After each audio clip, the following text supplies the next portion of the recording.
Hey, Tiana. Hey, Melissa, how you doing? Trying to figure out why I can't claim host. I don't see the option for some reason.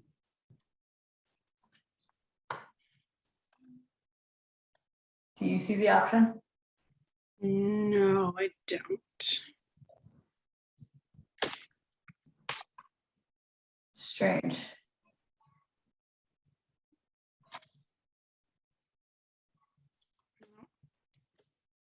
Oh, hold on. I do see the option under participants. I don't want to do it because I don't want to be host. Oh, I don't. Yeah, I only see invite. On the bottom right-hand corner? Yeah, and I click on that arrow, it just says invite for participants. Okay, I have a claim host, enter host key to claim host role. Do you have a host key? Yeah, it's 025670. You can make me the code. Yeah, let me see it. 025670. Yeah. It tells me that that is invalid. Darn, we were so close. Okay. Let's see.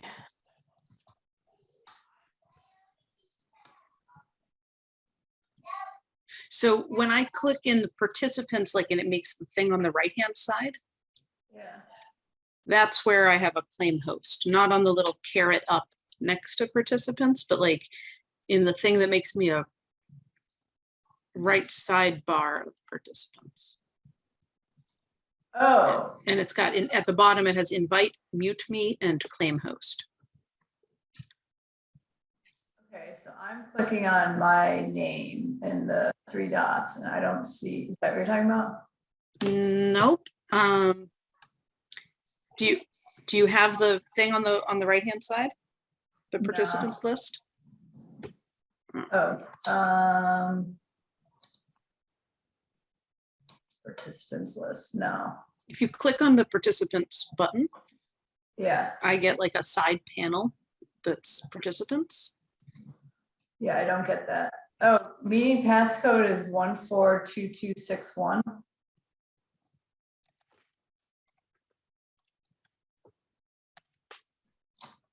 Well, it tells me that's also not the host code. So I'm failing to become host to make you host. I don't know if any of the other folks have better ideas.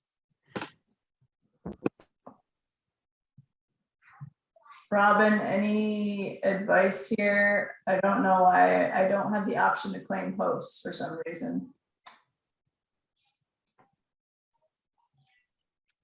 You needed to have logged in as the host. Doesn't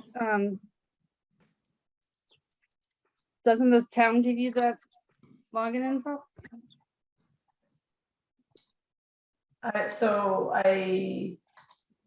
It didn't give me the option when I logged into Zoom.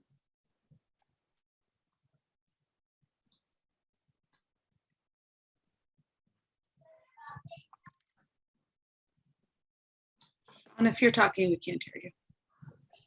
Melissa, if you have a work account that you use, you might need to log out. No, I don't. What do you need host for? To share screen. I have access to share screen and recording. Can you make me a co-host? No. I can show the agenda though. And I can hit record. Nope, this is that's host for permission. I just tried the same thing, got the same. Let me text Sherry. I mean, she gave me a code that I thought we could use for every meeting, but maybe not.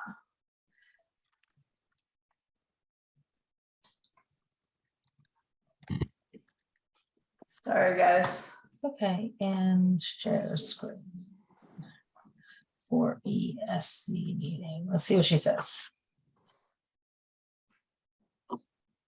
All right, so I guess we can start, and Robin, if you want to share the agenda, that would be Sure, just give me a second to pull it up. I only have my shorthand. Actually, no, I can't share my screen. I tried and it needs permission from the host.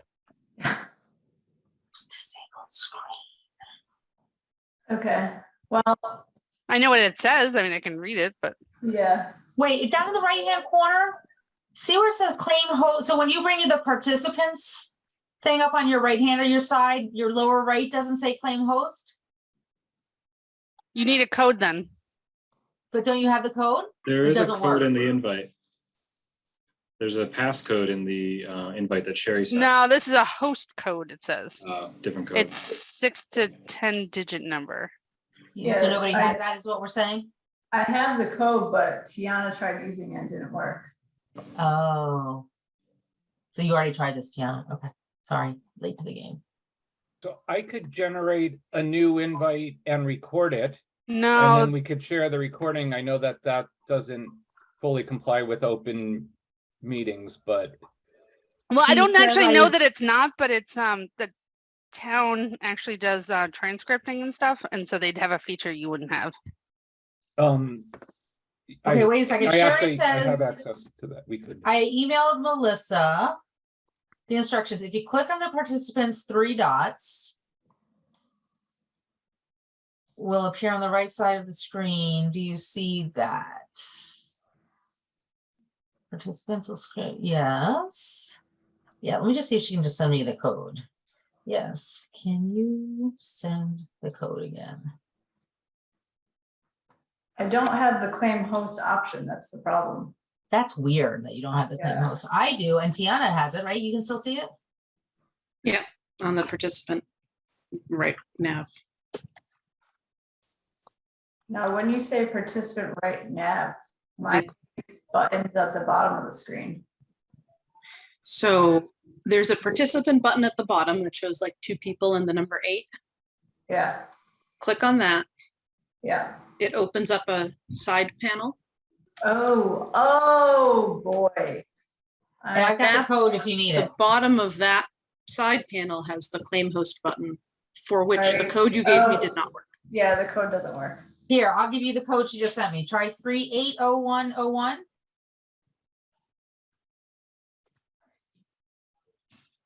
You are now You're the the host. host. Yay.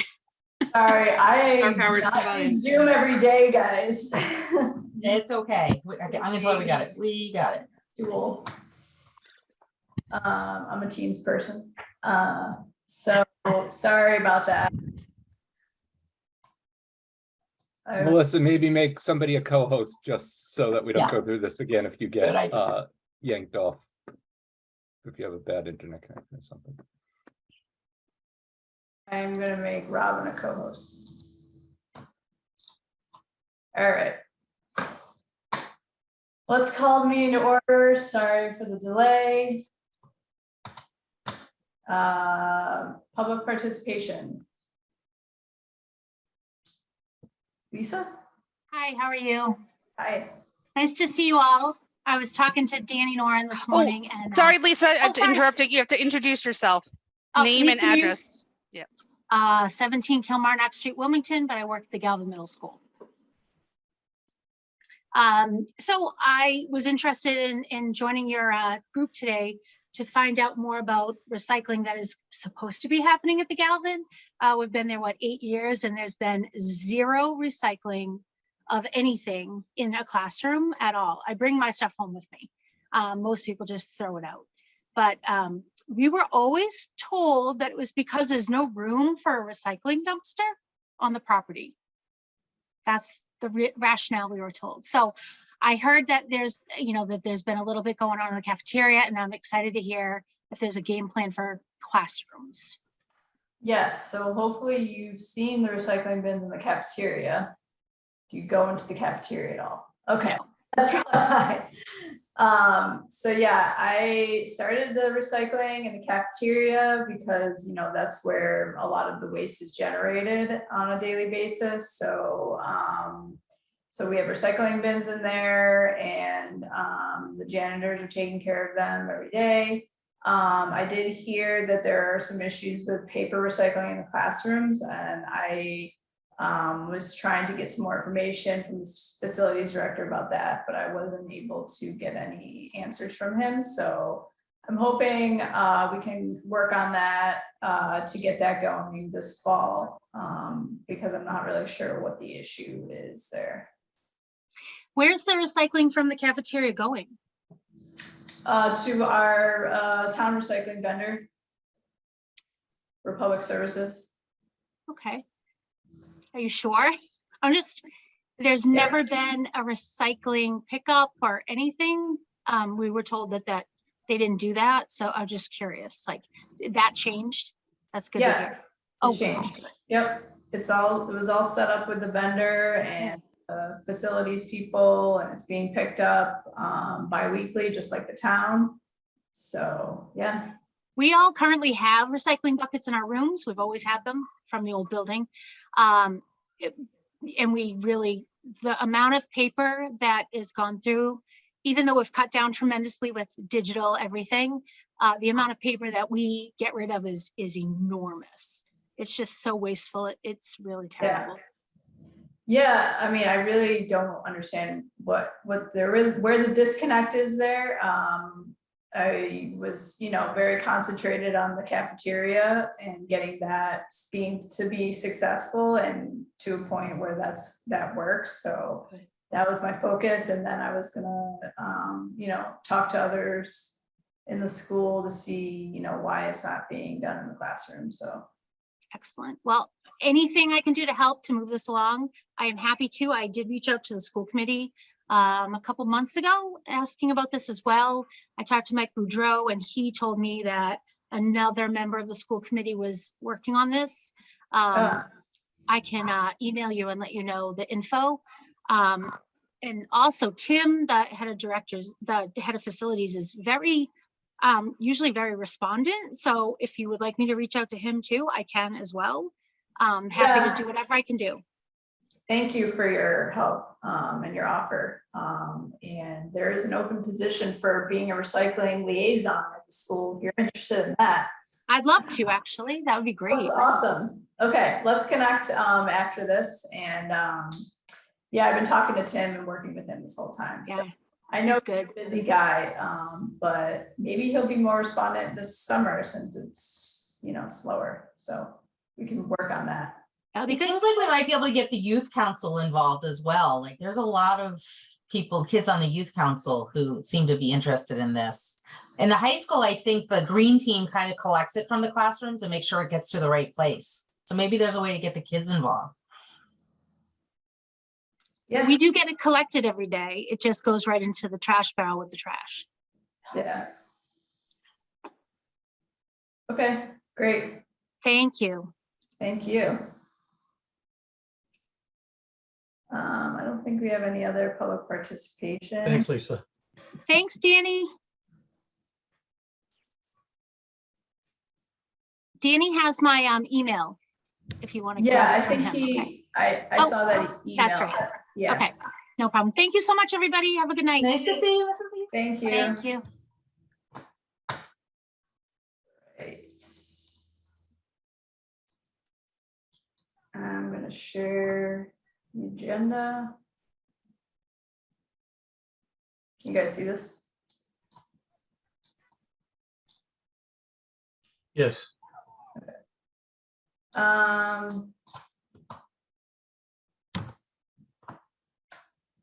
Approval of minutes. So I did receive some edits, but I haven't had a chance to look at them if they're substantial in nature or just kind of grammatical and those types. So if they're not in content, we could vote on it. If the authors of the suggestions of the edits feel like that they're substantial, then I suggest we defer to next month. I think the only edits I sent you were some grammatical, but I think there was one edit to the number of TerraCycle boxes that was bought. I think you had 2 and it was 3. Not sure how important that is, but.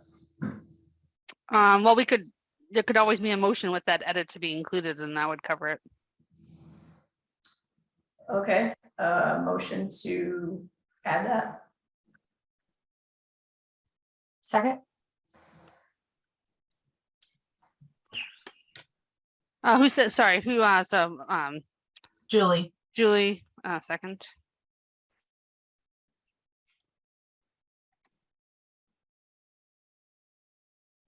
Roll call? Tiana? Yes, Nope. Tiana, did you say yes? Yes. Yes, You I had- said yes. Okay, you had to verbally, sorry, because the audio. Julie? yes. Sean? Yes, Chris? Yes, Dan? yes, Robin? Yes. Okay. So approval minutes is done. Next item is the updates to the mission statement and procedures and talking about the process for volunteers. And hopefully we can maybe vote on that if you think, if we come to an agreement. Dan, do you wanna? yeah, so I think we should vote on it and just get it in. And if there's any, any dissension as to the wording and stuff like that, we can take that up at other meetings. And, this is the second meeting that we've been going over this. And so my recommendation is just to vote it in. And we can refine, anything that people think that should be worded better and so forth and so on in later meetings. So I guess So- what are we voting on? The changes, the updates to the mission statement, and the update to the description of the Environmental Sustainability Committee. So Dan, can we take those as two separate things? So when I open up the mission statement document, I don't see any edits to the mission statement in red. So In the- how did the mission statement change? Okay, so let me get that. Hold on.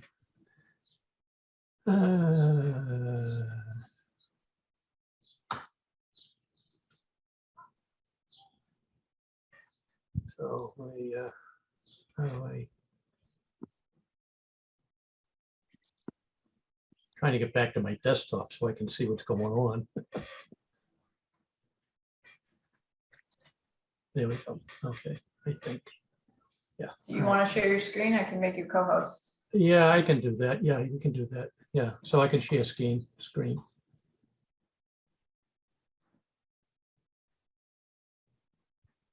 So,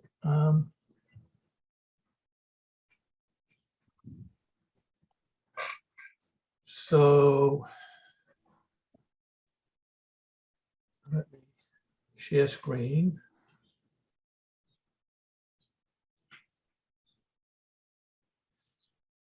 How do I do that? So Green button.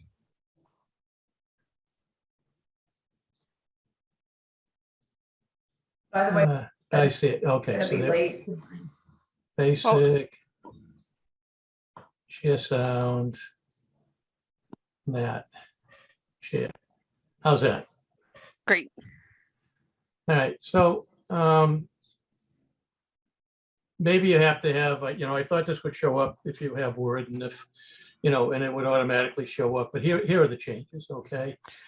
Can you zoom in a little? So Dan, where I see the changes are in the bullet points, but that's not the mission statement, that's the composition. So I guess I was trying to understand. It says mission statement right up on top, mission statement, policies and procedures. Right, but only the first paragraph is the mission statement. Okay, well, so I just took this whole document as. Oh, okay, I just wanted to understand if there was a change in the mission statement. I didn't see it. Yeah. So I read the document, the only edits is related to the composition of the meeting, which is the second part of the document. Right, policies and procedures, I guess, I don't know. But yeah, so these are the changes, and I think the one in the, the high school students, I think there was something about it was just a wording and stuff like that. Dan, do you mind zooming in a little? Sure, hold on. Thank you.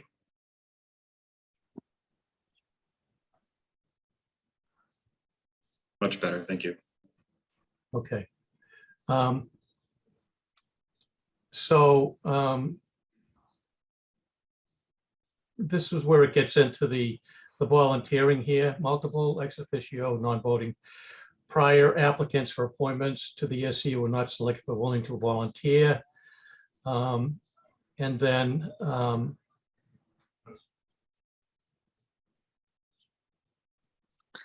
So I this, guess, I'm sorry, go ahead.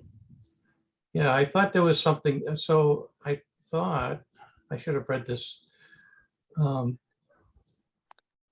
But Dan, this- as I read it, is that you're trying to add them as part of the committee, the commission, The ex officiato, the same as the high school students.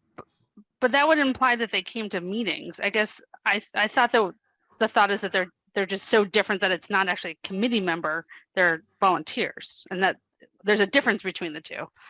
Maybe I guess I don't understand the definition of ex officiano. Yeah. It's non-voting, which that's mainly what it means. So they don't have any vote in the meetings or in the committee. Well, my concern is that we don't define the commission. That's actually this town council defined it. And when we expanded, they had to do it.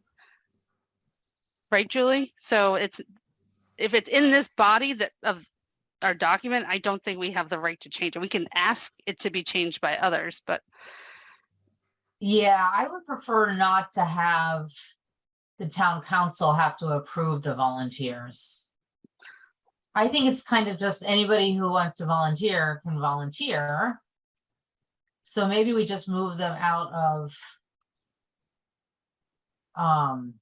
of this section. I think that's because I mean, I might be wrong about this, but my understanding of ex officio is that is somebody who by the bylaws of a committee or of another organization is appointed as an official, so that they're appointed to attend so in this case, a volunteer wouldn't be appointed to attend, but is instead volunteering. So I think the ex officio title is not. Well, one of the thoughts here is that the work that the volunteer is doing, they may have something to add to the meeting. And I think we can involve them in the meeting. That's fine. I think we just don't want to go through the process of appointing them formally through the town council. I mean, I think as long as people identify themselves, we can kind of run the meeting any way we want. Okay, so I was unaware that it required more than just the committee to make changes to this document. I was not aware of that.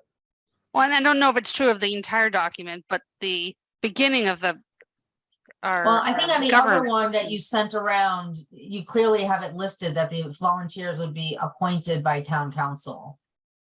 And I think that's what we don't want. Yeah, right so off the town website, yeah. So this is so on the other one, which is this.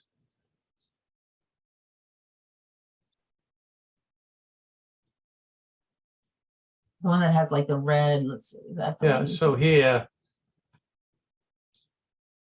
is where I made the changes, volunteers to assist in the committee I'm still seeing your composition. prior document. Are you? Yeah, I don't think Yeah. it changed. You may need to unshare and then reshare. Sometimes it gets stuck on the different document. Oh, is that right? So you don't see the other one? No, we see your original. Okay, hold on. I have it. Do you want me to just pull it up, Dan? Yeah, why don't you do that?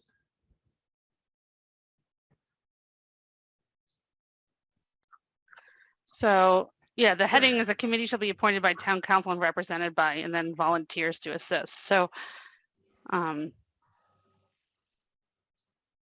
think that's our concern, is that it's indicating the town council's involvement. Yeah, so I didn't recognize that. Yeah. But that doesn't mean that we can't and shouldn't include references to, so the committee will, and then you just move it up here and, Right. Include volunteers and so forth. Yeah, the committee will, work with community members who want to volunteer on environmental. activities, something like that. I would just move it out of the town council Okay, appointment. I understand. Yep. I think everything else you have is fine. I sent this back in an email to you, Dan, but also the list of board members is out of date. That's not what's on the town's website. So this is fine. I assume this is where it came from, I think. And they've updated it. Well, except for Susie. Right, Dan, did you pull it off the website? Yeah, it might have been Yeah. an old, so Yeah. it was a couple of months ago, yeah. All right, so, I guess it's, what I will do is I will make the changes, and now I understand about the town council and all of that type of stuff. And I understand that, everybody wants kind of, to, have the committees, the volunteers, be kind of in the background more than anything else. Well, I mean, there may be efforts that they may help spearhead, but there's just a distinction between an obligation of being on the committee and not on the committee, I guess. I mean, they should definitely come to our meetings. It's just a matter of like what we want to do about their participation.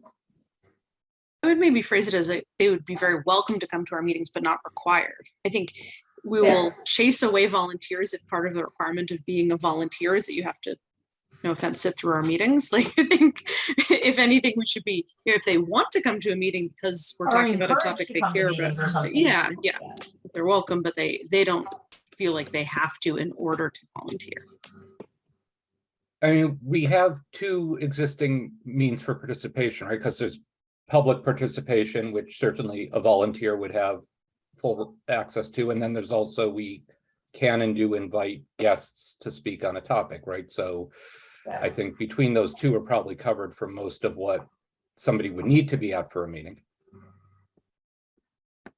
Yeah, but I think that, we ought to be clear with volunteers as to what they're capable of doing. And, so again, my understanding of volunteering when I was involved with them was that they were given specific duties and expected to do that, okay, and to report on it and so forth and so on. This seems a little bit laissez-faire, type of thing, and no direction and no responsibility per se. Well, I guess I thought that the reporting would be through you, which title is I'm now not remembering. We talked about last week, because yes, they do need to report to someone and someone has to coordinate and so forth. But if So I'm thinking of Melissa with her plastic before she joined the committee. In some ways, someone could say that she was a volunteer working with us. Was that like that? But it could have been seen that way, and she would come and report to us sometimes, and other times Julie had talked to Melissa and gave the report, and both worked, I think, well. So Right, we kept so- up to date their efforts without. Yeah, I was thinking like they could talk during the time when we do like subcommittees. So my role, as I envision it with volunteers, is just logistics. It's not the details. And so if the volunteer was with a particular person or subcommittee or something else like that, they would report to that subcommittee and or that person, not to me. I would just do the logistics of who they are, where they are, and that type of stuff. Organize them. Yeah. Right. That makes sense. And, maybe it should be up to the person that's heading up the subcommittee or that the volunteer reports to get the information from the volunteer and do the reporting. But the other thing is that's kind of like an extra step. And why not have the volunteer do it and get a sense of involvement and a sense of accomplishment of what they're doing.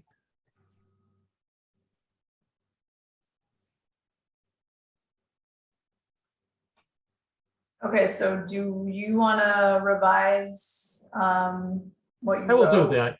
And I will again, I will kind of put together all my thoughts in a document and send it out. So you people can understand my viewpoint, where I'm coming from. And you can then say where you're coming from and what you really want this to be. Okay.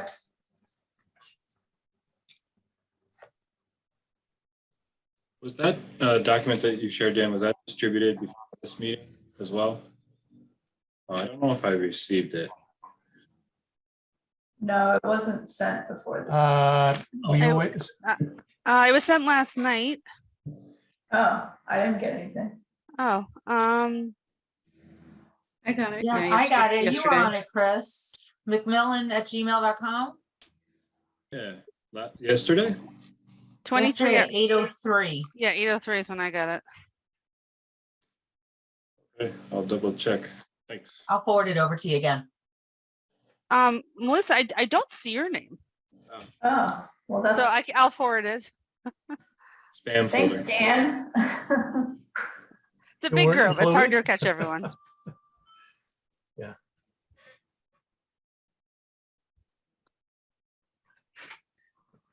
Okay, so if you want to then recirculate that for the next meeting. Yeah, we'll table that and we'll do some more work and we'll take it up in the next meeting.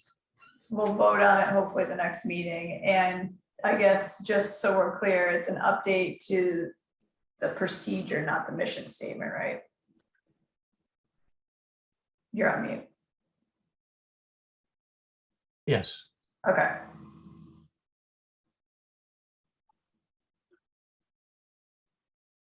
All right.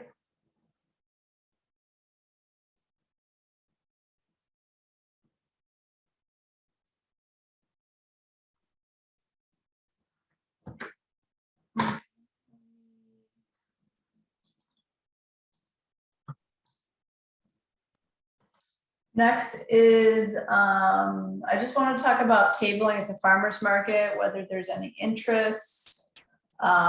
We do qualify as a nonprofit, so we can, we don't have to pay for a table or anything. So if there's any interest, I mean, we have some time. The farmer's market goes till October. We could, so my thought was, you know, we could have similar stuff that we had at the recycling event, which was just information about the bylaws and, you know, different environmental activities in town, like composting, the community garden, like basically all the different options you have in town on, you know, being as sustainable as possible. And we could advertise about the volunteer push that we're doing as well. And, you know, anything else? Well, Yeah, I would be interested. I think it's a good idea because I think that it's like advertising in a sense. And the more that you kind of get out, the more you get people to think about it. And the farmers market is, you know, a good venue because there's a lot of people that go through that and so forth and so on. And so, you know, one of the things that that I can do, I used to be in graphic arts and stuff like that. I could, if we have specific things that we want to, you know, kind of inform or promote or that type of stuff, you can send it to me and I can put it together. We can make panels and stuff like that and put it on the table. Yeah, I mean, I had put together some signs for the recycling event. They're pretty basic, but I can send those over if you want to spit them up.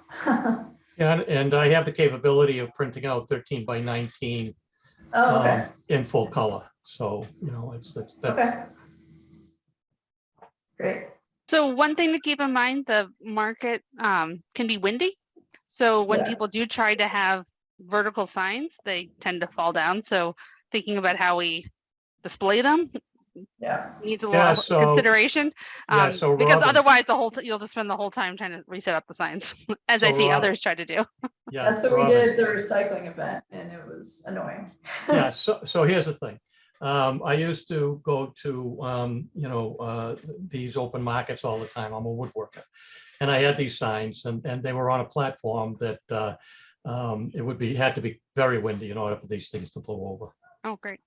It's not just a flexible thing. It actually has a foam board on the back, and it actually has a base that it fits into and stuff like that. All right, well, you're all set then. You're all set for the win. Okay, so I will contact the market manager and see what the date options are available for tabling. Would we want to do a TerraCycle box there again, like we did before? The only problem is I don't want to get bombarded again and Yeah. then have to buy a million more boxes, and we only have so much money. Yep. Does TerraCycle offer, and now I know I have to be careful because we're a town board, but is there a way for us to promote people doing their own TerraCycling? Just letting them know that since the town does not take black plastic, if you care, there are ways to do it. Yeah, I mean, we could, if we want to promote TerraCycle, we can. I don't know. Julie, is even it just just a fine line?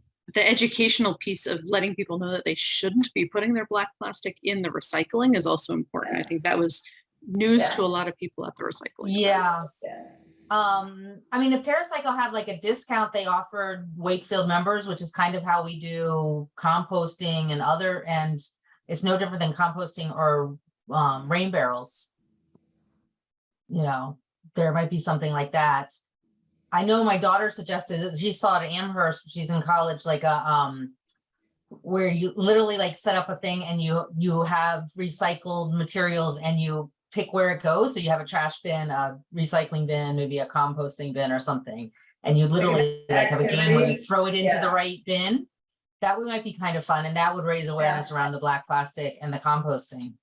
Yeah, that's a good idea. That was set up. So spring of 2020, there was supposed to be an event at the Galvin and the woman big purge. Yeah. Well, no, before that it was an event at the school. And the lady who left for California was collecting all sorts. Yeah, Claire, setting up all that stuff to do that. Where does it go? And with the 3 buckets, I remember saving stuff for her. Yeah, so we should think about that. Have the 3 buckets and if there's something with TerraCycle or they give a discount or there's no reason we can't promote something like that. Yeah, I don't think they give discounts like that, but They don't seem to give discounts. They have every now and then they have, they do have free sales. They do have free programs that corporations sponsor. Maybe we could do something smaller than the black plastic, like they have a program where they collect gift cards. Yeah, but I think you pay for that too. Oh, okay. Yeah, I mean, we can I'll take a look at the free programs that they offer. Okay. See if any of those would work. And we should just connect with Anne. There may be other things that the town has. I know mattress recycling. I think the law on mattress recycling is coming up quickly too. Share information on. On the topic of the educational component, and maybe some of you on this call already know this, but I certainly don't. Have we had anyone? I don't know. I mean, I assume DPW manages the contract with the recycling, but have we had anyone come to this group lately and talk about the changes in the business models facing the recycling industry? And do we know if there are any current things in the town contract where the town is paying extra for certain? The large scale economics of this is that a lot of the things that there used to be a business model for, there no longer are. And a lot of towns and town contractors, and I suspect ours as well, are still taking things that aren't getting recycled because it's easier than trying to change what you tell people to do, right? And I just don't know where the contract on that stands, and I don't know what's actually happening with the contractor right now, but I think my understanding of most towns' contracts, and I suspect ours, is that a lot of things that are going to the recycler are still not getting recycled even after that point of collection. So I'm wondering if that would be an appropriate thing for this committee to I think that invite. would be, Oh, I that think would be, awesome. yeah, I would be great to hear that. I think I would take two approaches to it. I think maybe we could get a speaker from, there's some state, really great state recycling groups. So like to kind of hear the macro level.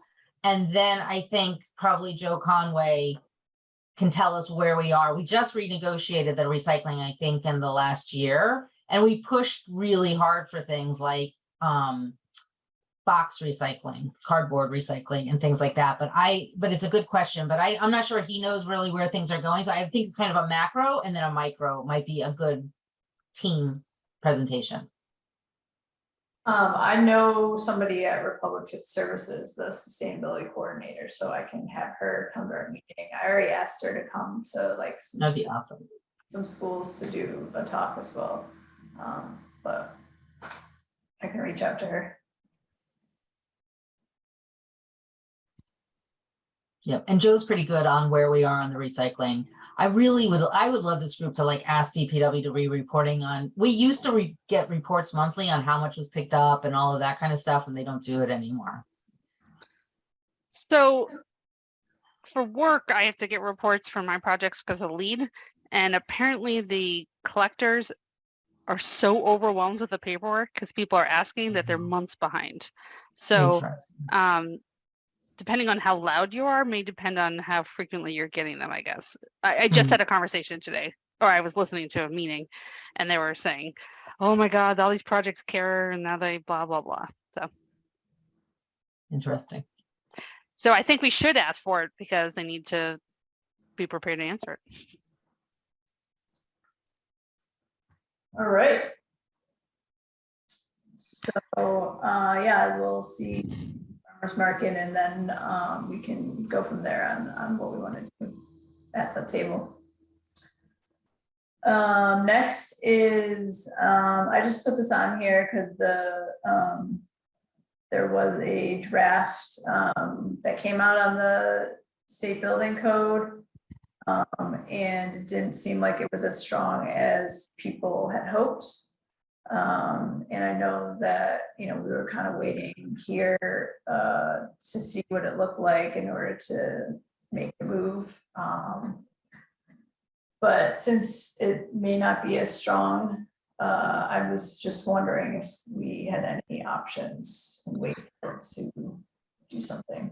Well, should I report on what I've learned to date, which is not as much invested as I'd like to, but I did get a so DOER, the Department of Energy Services, did do a summary of and it's not the building code, just to be clear, it's a stretch code that is not, it's a whole different document from the building code.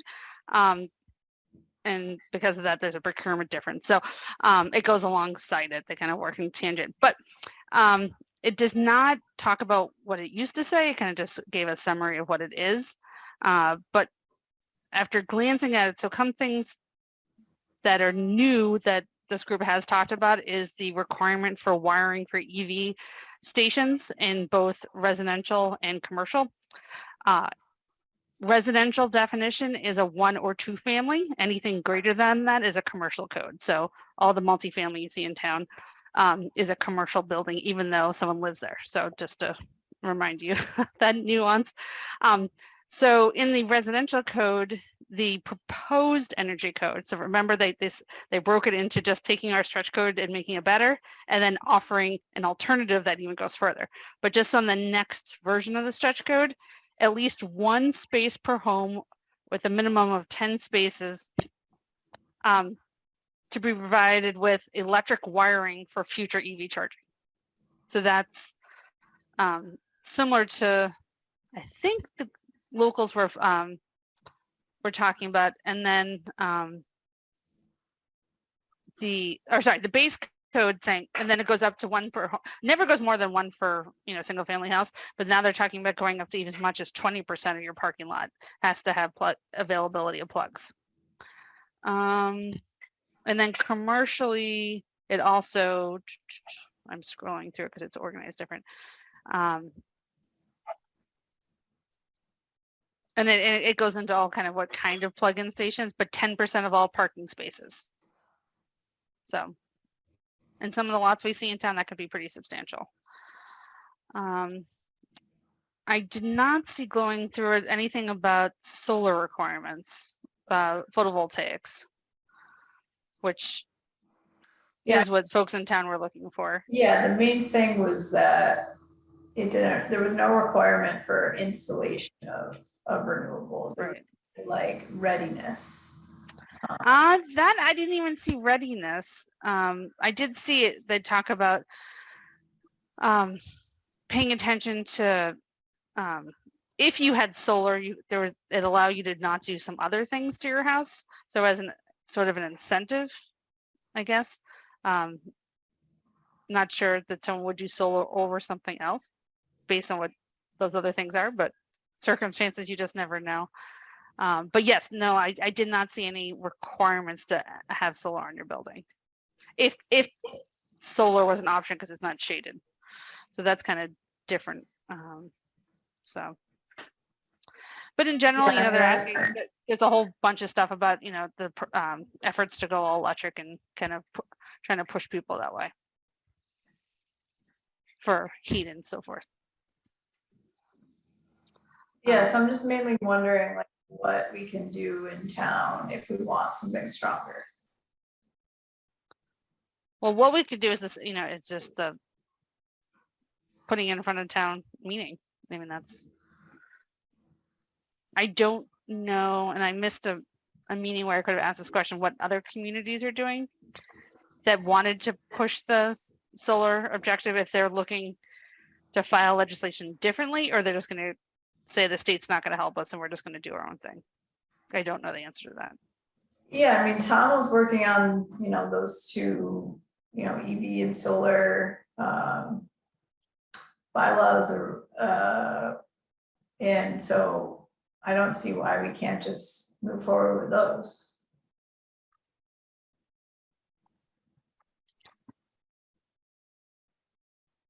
Julie, you have a pulse on kind of how things work. Would people want to jump to that faster than the state? I think we need to talk to Tom and the utility and maybe understand the stretch code a little more. And I want to see what's coming out of the legislation that got filed last night too. I don't know. What legislation? The state climate legislation finally got filed. They've been in conference committee. Yeah. I don't know whether there's any building things in that either. Can we just table this for a month and maybe Tom, we can ask Tom to look into it a little more. I also think we should probably get our we can get some advice from the green communities, which I'll report on in a bit, but they can kind of help us, I think, as well with that. Okay. So I'll let Tom know that it's gonna be on the next meeting's agenda. Yeah, I know he's sick today, so. Yeah.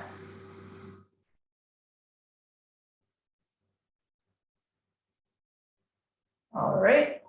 Yeah, I'm also interested in seeing what we can do to help push and kind of understand what the all electric sort of incentives are, and making sure that those are as strong as possible. I remember Tom went over some of that in the straw proposal for that specialized opt-in code last time. Just don't remember all the details, and has that been revised since we went over it? Well, that's what I was just summarizing. That was the specialized opt-in. Yeah. If anyone wants it, I'm welcome to share it, but it is written in code language. So anyone who wants to get into the weeds, happy to share. Yeah, I mean, I actually think that one of the more immediate ways to do things is, I think the light department, and Tom would know more, there's a moratorium on gas heating for multifamilies, but they're considering a moratorium on new single family hookups. Last month he said that they voted and it didn't pass. So for the moment, it's not being pursued. But on multifamilies, it's still in place. Yes. But the expansion of the definition, he The said expansion. it. So I guess that's what I was, yeah, I guess if it comes back up, I thought maybe there would be more chance. I mean, that's probably the fastest way to, frankly, electrification is to just a moratorium on gas. But I guess I missed that. I guess I missed that they voted on it. It already. lost or was voted down 3-2 or 2-3. I don't know which order. And I think Tom say that they were concerned that might actually just steer people toward oil. Oh, okay. You know, All right, so so it's that's like they okay. can't, you can't necessarily control people from doing that. Yeah. All right, let's talk about, I mean, we still have town meetings in November. So Okay. let's definitely put it on for next time. And Tom, I know, is a little closer to this. Yeah, I mean, he already had drafts, so I mean. Right. We're not that far away. No, we're really not far away at all. I think it was just the timing. I think we want to get it probably in front of can't remember whether it's planning or ZBA that we wanted to get it in front of first. Yeah. Yeah. Okay, great. Just to remind folks, what's today? Today the 22nd? 21st. Okay, good timing. So tomorrow there's a public hearing on this draft. There's another one August 2nd, and the third and final is August 8th. So if you don't like the fact that it doesn't include things, or if you have questions, that would be a appropriate way to speak up, or to ask questions about what it is. And then they accept written comments until August 12th. So. All right. So next is discussion of ESC priorities or initiatives for next year. Hopefully you guys had a chance to look at the file of existing initiatives and think about ones that you want to add. So just to go over ones that are ongoing, there's a waste reduction initiatives that I've been leading with the town bylaws and the schools. So that's going to be continuing. There's the building efficiency, which Robin has been working on in various ways with the schools and otherwise. There's land protection that Sean has been trying to get going in various ways. There's the volunteer coordination that Dan is doing. And then I added 2 other ones that I thought would be good to work on. One is the greenhouse gas inventory for the town. So we don't have one in Wakefield at all. And I think it would be really informative to produce one so that we know what our baseline is and be able to inform, various initiatives or decisions that go on throughout different departments in town, to refer back to, what the impacts would be on our greenhouse gases. And, I know that the utility has a goal of, I don't know, net zero by 2050, probably like everybody else. And so, hopefully this will help them as well. And it would just be like a really good exercise to, we have, a lot of the data because we have utility. So a lot of it will be pretty straightforward, I'm hoping. So hoping that the people will be interested in working on that. And then the other one was the green communities, which we're in the process of finalizing the application.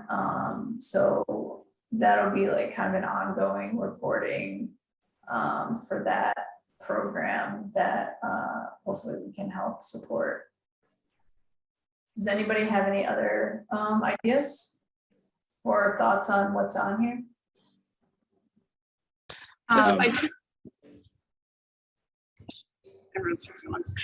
didn't email you back about this to sort of put it together in my head, but I would love to do something around, and this touches on some of these already maybe, but like community education. I feel like there's a lot of just awareness of the different ways that people can,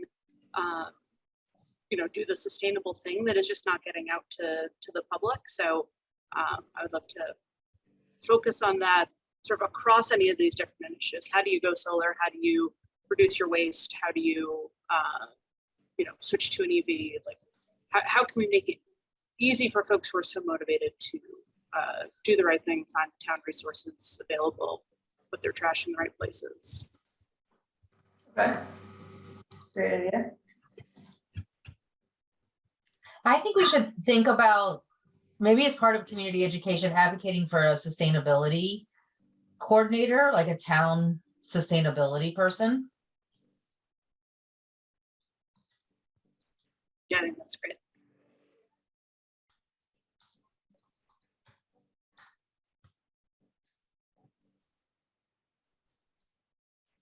Melissa, I'd love to help work on the GHG inventory Nice. and or lead that. Assuming you've done one before. Or... Have you done one before?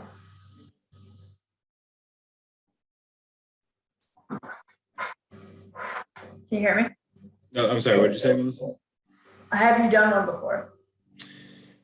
Not for a municipality, but yes, in my work, we do a lot of work with emissions baseline for like higher ed and other institutional clients. So got some familiarity with it, particularly in scope 1 and scope 2. I think scope 3 is still kind of like an evolving,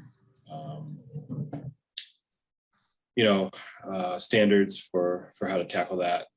But I think it's something we should think about. Okay, awesome.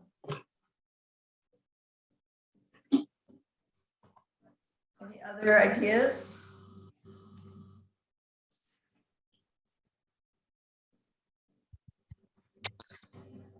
I think that having too many is a problem, so I think this is a great list just to make some things achievable. Mm-hmm.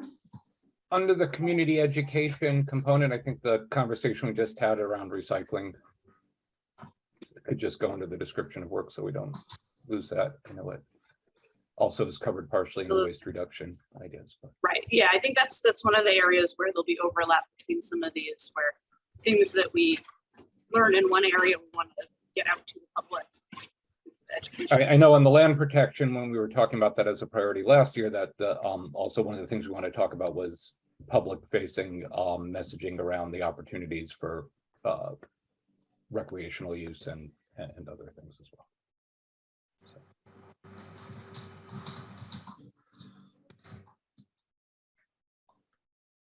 Okay.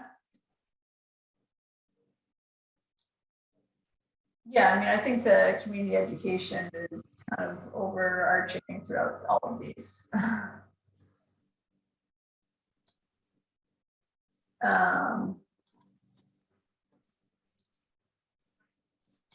So I guess the question is, do we want to prioritize? Do we want, I mean, I put the lead person in here for the ones that have been ongoing, who've been leading those. And then, I mean, Julie, you've been leading the green communities, and then the two ideas, or the community education and the greenhouse gas. So I can't, it looks like, everybody's accounted for except for Myra. I think Myra was interested in land protection, and I can talk to her about any others. So, I mean, that's awesome. Everybody has one that they're leading. Do you guys agree with that, or?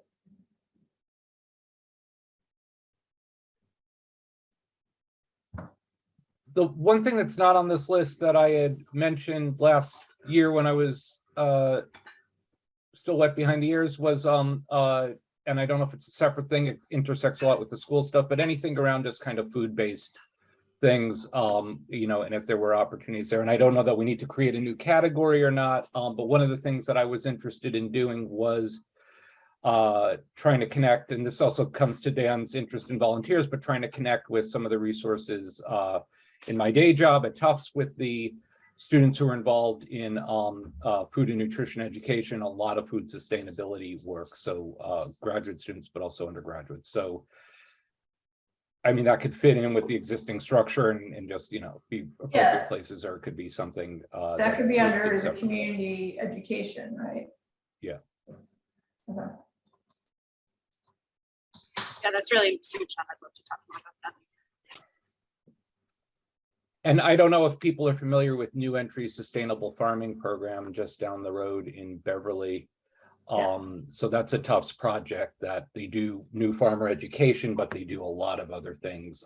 Some of you might have seen the advertisements for their CSAs and everything. So that's a pretty massive undertaking because they have a lot of educational activities, but they also connect the product from the new farmers through the CSA and a food hub and other things like that. So and they've got a small army of people working for them, especially in the summers. So I think we could connect with some of that, and also for something like like some of the event days as well.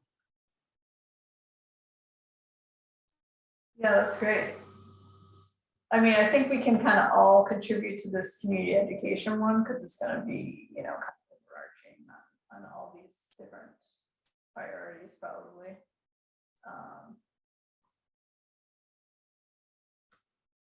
So awesome.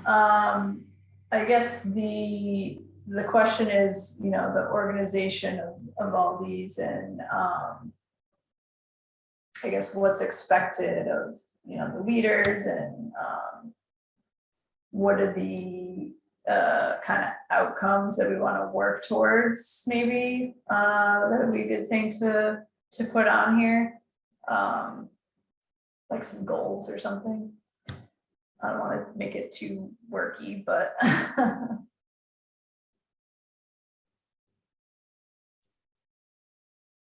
what do you guys think about that? I think it'd probably be good to like a strategy for each, maybe. No, Like what would success look like, you know, in a year, or maybe, you know, short term, long term, or something.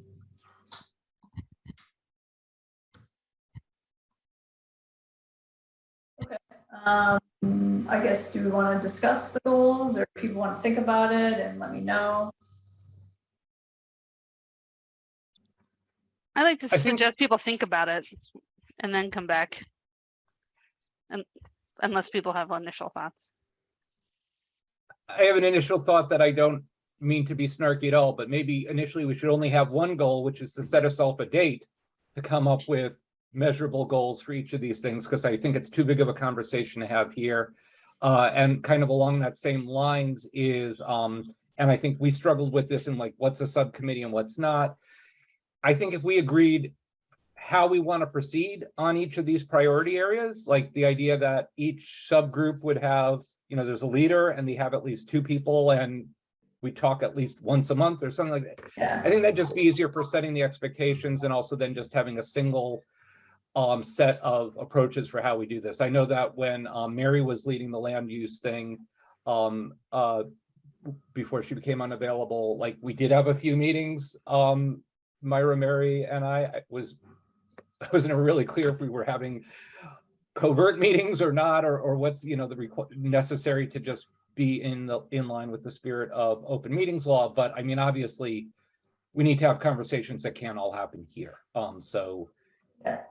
I'd be really open to somebody just saying, hey, sometime in the next 4 weeks or 6 weeks, we each do this. And if we do it this way as a phone call, that's not, then it's fine to just get on the phone and do it. Or if we, Yeah, or if I we do think need to I have do a think- schedule let me just say- announced, then we do that. From an open meeting standpoint, I do think we should just let Sherry know if we are having a meeting. And we're trying to get more volunteers involved and stuff too. It makes it a little more tedious, but it's the right thing to do. So if you do that, then you do have to publish an agenda, which can be a one-liner, and It can be one line. someone has to take minutes. And Yep. those are published, just a heads up. Yeah. They would be published on our website. So is that rule true for any and all meetings, or is that only if it's a formally subcommittee meeting? Well, I mean, the problem is that once a subcommittee is formed, if you have a quorum of that subcommittee, it's considered an open meeting. But so if these are just initiatives, I mean, are we trying to draw that distinction here or no? Right, I guess that's maybe that changes the question. Like then, I don't know, do I want a community education subcommittee or do I just want to wear the community education hat so that I can do things without having to publish minutes every time I think about it? Julie, where's the line on a meeting versus an activity, right? Because we don't take minutes if we're tabling, right? We don't take minutes if we're staffing, standing by the TerraCycle boxes, right? So what could we do that might be an activity where then, as long as there's appropriate reporting back on anything to this group, that it would still be properly collected, Well, I mean, technically, like when the town council tables at farmers market, we publish it if we think there's going to be a majority of us there. But then honestly, let me tell you, I mean, the agenda is tabling at the farmers market and the minutes was talked with the community at the farmers market. So it really, I wouldn't get overly caught up on that. And the Human Rights Commission is the one that does this probably the most. Like they have subcommittees for a lot of their events and they just hold, I mean, literally they hold the meetings at like Chibo or online and they just post it. And so I think I wouldn't get too caught up in it. Now, right now we only have one lead, right? So if it's only the lead, like I think this is what Tiana is saying, I can definitely call Robin, and Dan and say, what do you think about green communities? But if there's going to be an actual subcommittee with more than one person, then that we define, then it's subject to open meeting law rules. Right now, we only have one person in charge of each thing. So maybe we just come up with our goals, and then if people want to join, if it looks like it's going to be a quorum, then we publish it. And what would be a quorum for a subcommittee? Well, that's the thing. Like if I say green communities, if I say the green communities subcommittee is me, Robin, and Dan, then yeah, I mean you would always publish it just to be safe. But if it's just me and I say is if people are kind of interested in what's going on with green community, I guess they would have to publish. I think just you should publish things. We should publish things. I guess is what I'm saying. Not be cute. And we want to get more people involved and we want to be open about what we're doing. So I don't really actually think it's a bad thing. It's just a little tedious. So thinking of this table and thinking of doing the right thing without driving us, like what if then we came back with a time that we're meeting and then it could just be a matter of posting all these together that the following subcommittee, and it could just be something that we have a streamlined process for. That's a great idea. And it could just be a list of subcommittees, and in the spirit of what's intended, that way if somebody is interested in joining in, then we could also get those energies in, and that'd be a way of connecting with volunteers and more person. I mean, I think the risk of, having something that's disruptive to getting work done is pretty low. It's, it's just a matter of. Yeah, I mean, if we could come up with a standing time, then it's easy to say it's been canceled. That's super easy to say too, if something happens. So a standing time that all subcommittees are meeting individually. Well, or each subcommittee can have its own standing time and it's just always published. Okay. So we always get together on, once every 6 weeks, the Green Communities group gets together to track how we're doing.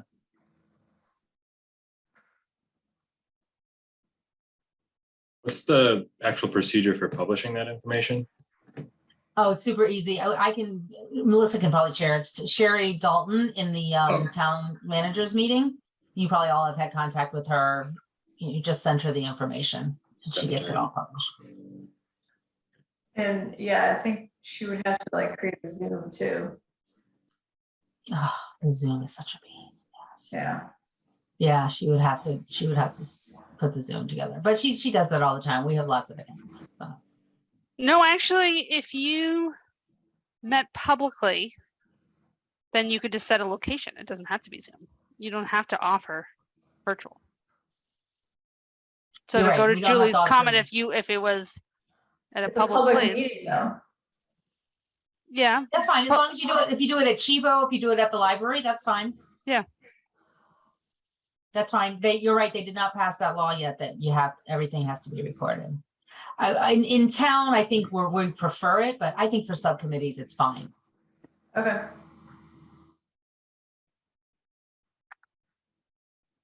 Yeah, I mean, ideally, we would, each subcommittee would meet at least once a month meeting. Yeah, I like that Outside idea. this meeting. I like predictability too. It allows one of us to drop in on another committee meeting too, when we know where it is, when it is. Yeah, I mean, I think it would probably make sense for each committee. I mean, if people want to join different committees, they should, tell me, they're interested, and then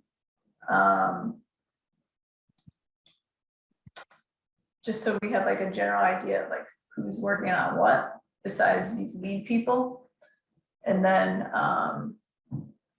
the lead person can decide, what day each month they want to meet on, and then circulate that schedule. I can circulate the schedule for all the groups that once they've made that decision, so that everybody knows like this group is meeting on, the second Tuesday of the month.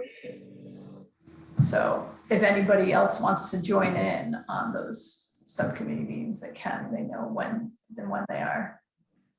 So Melissa, why don't you put in another column for scheduled meetings for subcommittees?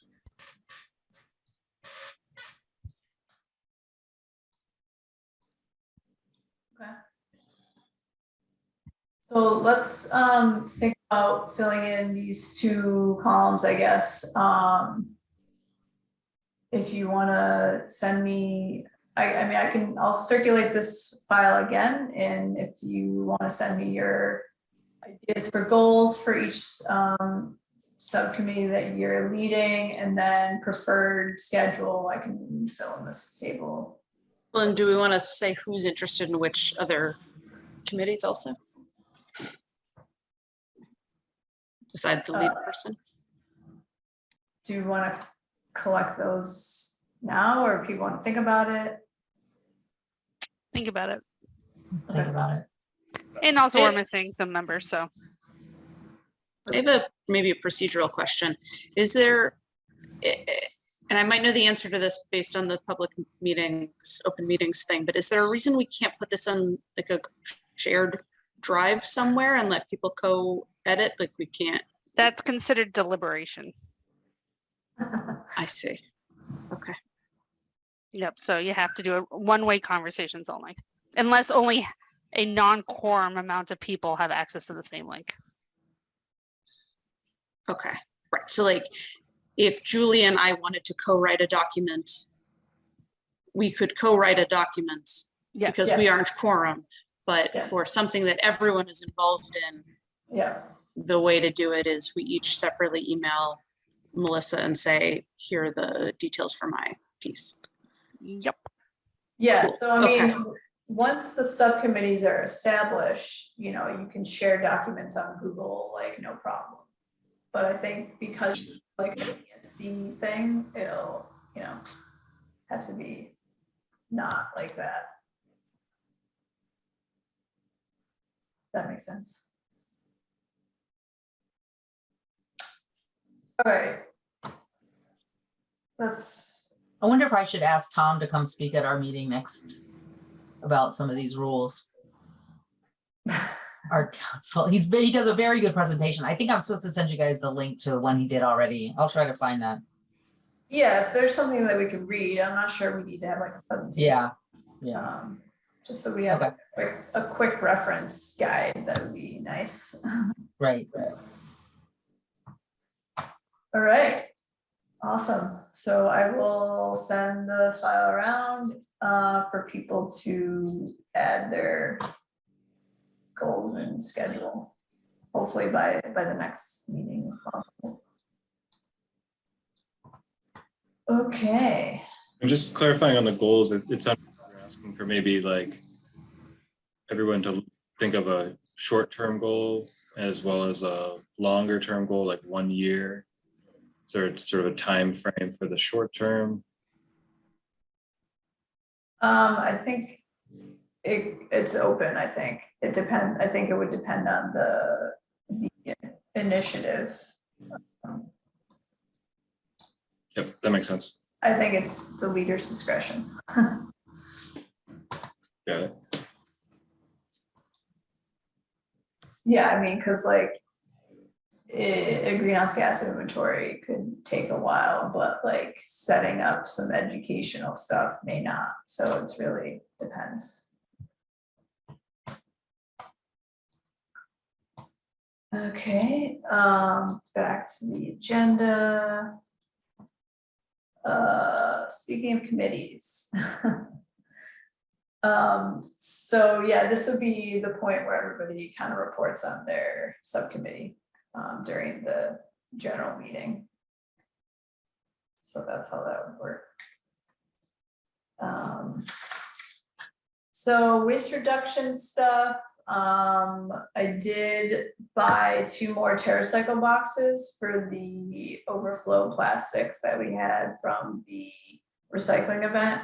Because TerraCycle had a buy one, get one 50% off sale in July. So I took advantage of that and just bought 2 more. I'm hoping that we can stuff the rest of those plastics that are still in DPW that I couldn't fit in the previous boxes into these new ones.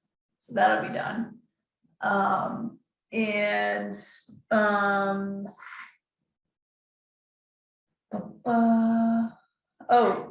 Myra's not here, but the Trex bench that we won last year through that program still needs to be installed somewhere. I know that Myra was kind of working on where that should go, if anybody has thoughts, but it's, you know, I think we should get it installed. I know that we were thinking about the installation being at the same time as kicking off a new Trex challenge, but I'm not sure that's going to happen, unfortunately, because we can't find a partner store to work with for that program. I know that Ann Wade from DPW has been trying to get a grocery store to work with us on collecting the plastics and then sending them to Trex, but nobody's being very responsive. So I will follow back up with her, but I think in the meantime, we should just install the bench since it's been kind of sitting around for a while. So does anybody have thoughts on? So we said the school committee needs to decide. It wasn't for necessarily us because it's on their, would go on their land. I thought. Definitely want it to be at a school. I thought it was advertised to go to school. Yeah, we had said that it would go to a school. We hope we get one for each school. Yeah. I think Greenwood was the first one to raise their hand for it, but yeah, we may need to defer to the school committee. Okay. So I should contact the school committee. Do we have a school committee rep yet? I haven't been notified of anything. I don't know how that works. Should I? All right. I'll reach out to who's the chair right now? Tom. Is Tom the chair? I'll reach out to them. I think we really need them at the table here on this stuff.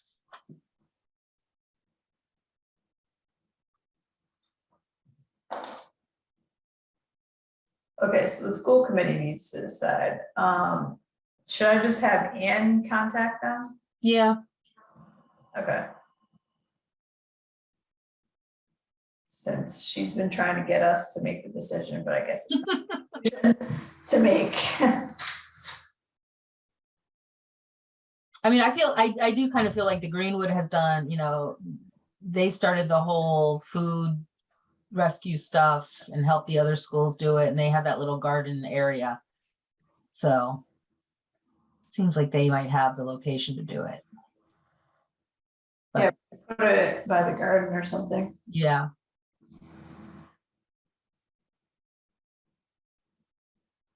Okay. And then as far as the styrofoam and plastics bylaws, I'm working with the Aaron Kokinda with the town to figure out what the waiver process is for businesses, because it seems like some businesses just keep submitting waivers so that they can not comply. So I'm just trying to figure out what that process is, and she was gonna talk to Steve Mayo about enforcement, whether we can get the health inspector to be the enforcer. So hopefully get some answers on that. But if you guys like come across any businesses that are not on the waiver list that are still using like styrofoam or plastic bags, let me know. I'm keeping a running list. Did you put in the question about the farmer's market? I was just reading the bylaw and plastic bag. I think it says plastic bags used to contain dry cleaning, newspapers, produce, meat, bulk foods, wet items, and other similar merchandises, typically without handles, are permissible. So I think there are some things at the farmer's market that are permissible, but certainly not all. So Yeah. our thought about the fish may fall under the wet category. I think the fish qualifies. I think maybe if they have the, you know, like the rolls of produce. Yep, they have those, but the shopping bags. But the Yeah, the shopping shopping bags with bags a are not. handle are not, no, they are not allowed. Yeah. There's no exemption. The only exemption there is for food establishments is a food establishment is defined as any establishment requiring a permit to operate in accordance with the state food code, which I think everybody at the farmer's market has, not including nursing homes or nursing care or assisted living facilities, or doctors or nurses or emergency medical technicians providing, that's for straws. So there's no exemption for the farmer's market. I do think there are certain things that do qualify under what's allowed for plastic bags, but not the level I saw on Saturday. Robin, are you gonna take care of that? I will work on that. And then does your list include public kitchens bags? Yeah, They're not on the waiver list. Yeah, I'm just opening it now. so just so people know that there is a waiver list that's published so people can see. So if they go to a place and they're like, oh, you know, so-and-so is doing this, you should be able to check it against the waiver list. What would be Yes. nice if the waiver list said when the waiver expires? Yeah, well, that's the problem. Yeah. Like, that's not, the process is not clear. All right. Okay. Yeah, that's really all I had for waste.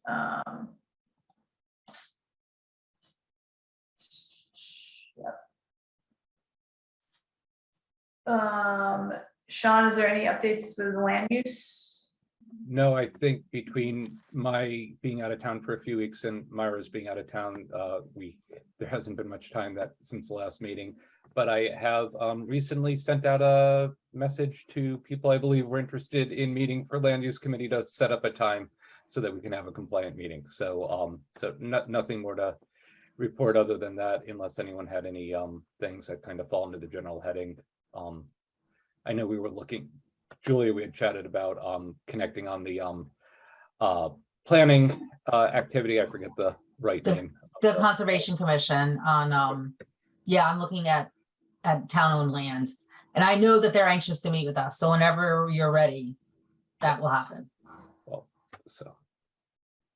and if anyone else is interested in joining us, I am proposing a meeting date of Wednesday afternoon or evening on August 10th, if anyone else is interested in joining, but to be confirmed. Okay. And we can do our subcommittee meetings in person. I also very recently checked the library's website to see what their hours are these days, since I know they've been in flux since COVID. So most days are open till 9 p.m. So I think that the library is probably a pretty easy spot to arrange this that would still work. Nice. All right, we don't have any student members, but just so everybody knows, I think we're gonna solicit some new student members in September. So that will be the next step for that. Robin, any updates on school buildings? All right, so much to my surprise, the Voc School project continues, even though they didn't have any of the meetings they said they would have since the last time they met. So, but they're plowing ahead for a design development submission this fall. So previously it was a schematic. Design development's the next level of information, includes a cost estimate.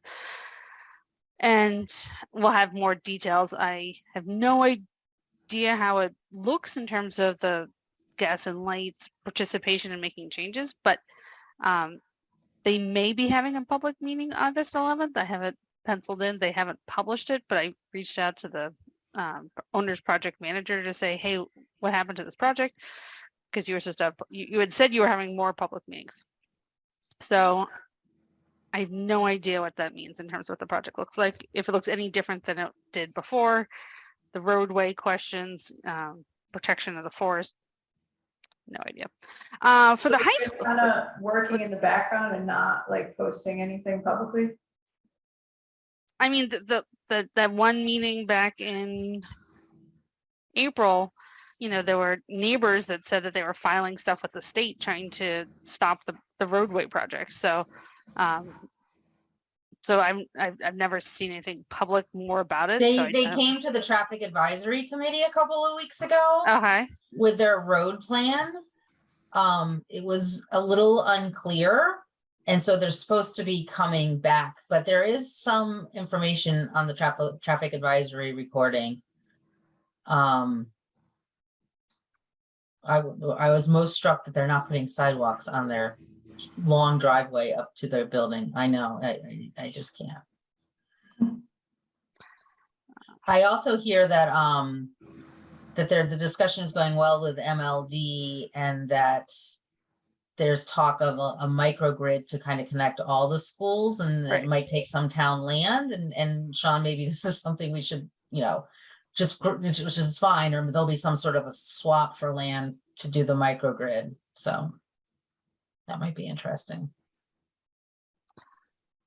And then for the high school, they do also continue to move ahead. You had a meeting last week. They are planning to do monthly public forums in addition to the permanent building committee / high school project committee. They are looking to have people's comments on a more or be available for people's comments. The last meeting I attended, it was not focused on anything on sustainability. There was some general layouts, you know, discussed, and then they were really focused on the procedures of hiring a construction manager. So they're in the thick of that. 5 firms applied. They may be doing interviews next week. They didn't know the final schedule last week. So so that's kind of where their next submission to the state for the grant is in October, and that's their schematic. So they are one phase behind the Voc. You hear anything else, Julie, in your household? No, I mean, I think we're still on track for a January special town meeting. That's what I hear. Which is when the real, you know, that will be the real tell whether the town will take on the debt. So that's all I have to report. Okay, thank you. We don't have a school committee. Julie, you said you were gonna, do you want me to ask Sherry about that, or? I'll follow up with Sherry on that. I may just reach out to Tom Markham. I think he's the chair. I'll see if I can reach out to Tom and have him appoint somebody. And on town council, there's not a lot going on. The green communities, it's in my inbox to read. I'm gonna meet with Jen Calais this weekend and we should be submitting it in the next week or two. They've gone back to it looks like they've gone back to a September submission timeframe, so we're pretty close to that anyway. So we'll get that in time. That's all I really have on environment, I think. For town council. Okay, and we don't have Tom here, and we don't have Ann here. Man, everybody's skipping out. It's summer. All right. Does August 11th work for everybody for the next meeting? That's, well, because this one was late, it's gonna be coming up sooner. Yes. I don't Yeah. have any conflict at this point. And even if the vote does happen, Robin, right? Those are usually earlier meetings. Yeah, they've had them. I did the last one back to back. So I would plan to do the same. Yeah, that works for me. The Mystic Highland Greenway ride is that day. So they were supposed to do it yesterday because of the heat wave. They canceled it, but if anybody wants to join, it's 3:30 to 6:30. So I should be back, but it's basically starting in Malden and riding all of the bike paths in the region. See how they connect. Nice. Be fun. Cool. All right, anything matters not anticipated? Anything else?